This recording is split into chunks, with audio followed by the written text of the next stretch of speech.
বৰা, অখিল গগৈ, লুৰিণজ্যোতি গগৈ, গৌৰৱ গগৈ এই লোকসকলে যথেষ্ট সহায় কৰিছিল। প্ৰিয়ংকা গান্ধী ডাঙৰীয়ানীয়ে ঐতিহাসিক ৰেলীৰ যোগেদি যথেষ্ট সহায় কৰিছিল আৰু সেইকাৰণে আপোনালোকৰ যোগেদি সকলোকে মই ধন্যবাদ জনাইছো।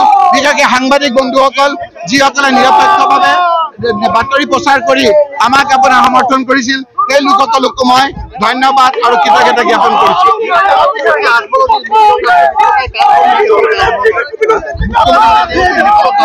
এই কথাবিলাক আপোনালোকে অকণমান পিছত সোধক, লাহে লাহে মই সেই গোটেই কথাখিনি আপোনালোকক কম।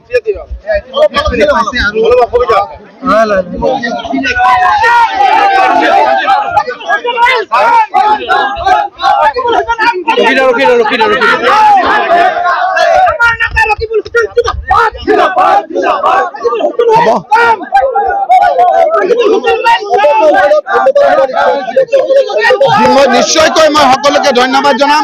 প্ৰতিজন নাগৰিক ধুবুৰী লোকসভা সমষ্টিক মই ধন্যবাদ জনাম।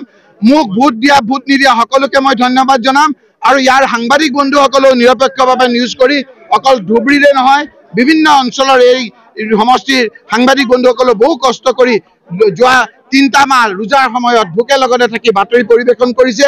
সেই সকলোকে ধন্যবাদ জনাম।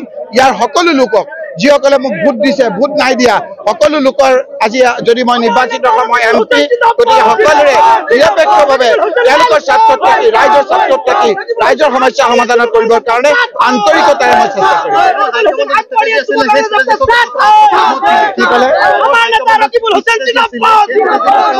নিশ্চয়কৈ আমি কৰিছো ৰাইজৰ পক্ষত থাকি আমি ৰাইজৰ কথাবিলাক কৈছো, ৰাইজে গ্ৰহণ কৰিছে। এটা এটাকে সেই কথাবিলাক মনত কৰি সেইবিলাক ইমপ্লিমেণ্ট কৰাৰ কাৰণে সেইবিলাক আমি পৰিকল্পনাৰে ৰাইজৰ পক্ষত থাকি কামবিলাক কৰাৰ কাৰণে আমি চেষ্টা কৰিম। আজি আপোনালোকে চাওক, গোটেই ভাৰতবৰ্ষৰ পৰিৱৰ্তন ৰাইজে বিচাৰিছে। অত্যাচাৰী শাসকৰ উৰ পেলাবলৈ আজি বিচাৰিছে।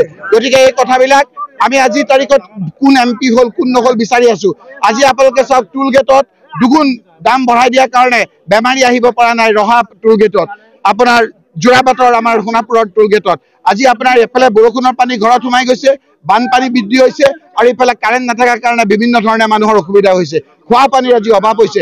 ডিজাষ্টাৰ মেনেজমেণ্টৰ ডিপাৰ্টমেণ্টটো একেবাৰে নাইকিয়া। গতিকে এইবোৰ সমস্যাৰ বিষয়ে আমি ক'ত কথা পাতিম? আজি জিন্দাবাদ জিন্দাবাদ কৰি MP কথা পাতি আছো। আজি ৰাইজৰ সমস্যাৰ বিষয়ে কথা পাতিবৰ কাৰণে আপোনালোকৰ যোগেদি আমি চেনেলবিলাককো অনুৰোধ কৰিছো যে আজি গণতান্ত্ৰিক প্ৰক্ৰিয়াত চৰকাৰখনক যাতে বাধ্য কৰাব পাৰো যে ৰাইজৰ দুৰ্ভোগ ভোগা এই সমস্যাবিলাক সমাধান কৰাৰ কাৰণে আমাক যাতে এটা স্পেচ দিয়ে আমি যাতে বাধ্য কৰাব পাৰো, তাৰ পৰিৱেশ ৰচনা কৰিবৰ কাৰণে মই আপোনালোকক অনুৰোধ কৰিছো। ৰাইজৰ কমিটমেণ্ট, ৰাইজৰ প্ৰতি পিঠি দিয়া কমিটমেণ্ট ৰাইজক দিয়া কথা কাৰ্যত পৰিণত নকৰিলে কি হয়, আজি সচেতন ধুবুৰীবাসী ৰাইজে কৈছে। সেই কথাবিলাকে সৰুগত কৰি ৰাইজক যিবিলাক কথা দিছিলো সেইবিলাক ইমপ্লিমেণ্ট কৰিবৰ কাৰণে আন্তৰিকতাৰে চেষ্টা কৰা আমাৰ প্ৰধান কাম।